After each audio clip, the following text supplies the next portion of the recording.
Hello Brian, কেমন আছো সবাই? সবাইকে আমার চ্যানেলে স্বাগত জানাই।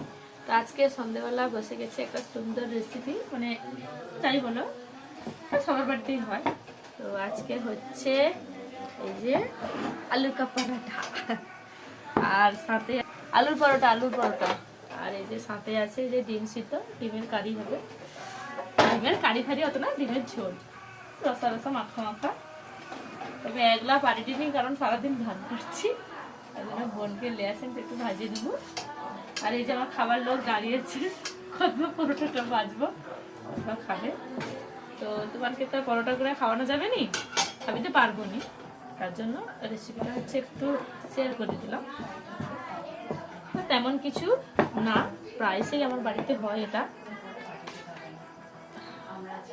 সবাই একটু পছন্দ করে আর কি। আর এখন তো ঠান্ডার সময় রাত্রেবেলা ভাতটা ততটা কেউ পছন্দ করেনি। আর এই যে সবে মাত্র শুরু হচ্ছে,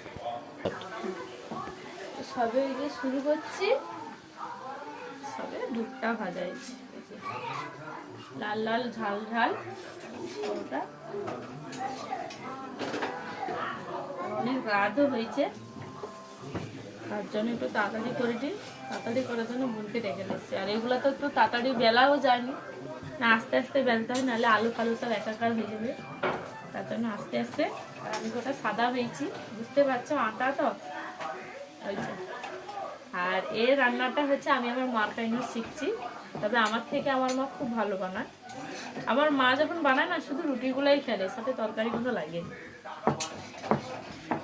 তো চলো, আমার তো আজকে রাত্রেবেলা সেই খাওয়া দাওয়া হবে, আমার না ঘরে সকলকে। তোমার যদি খাইতে চাও তাহলে ঘরে একটু ঝটপট বানাও, ঠিক আছে?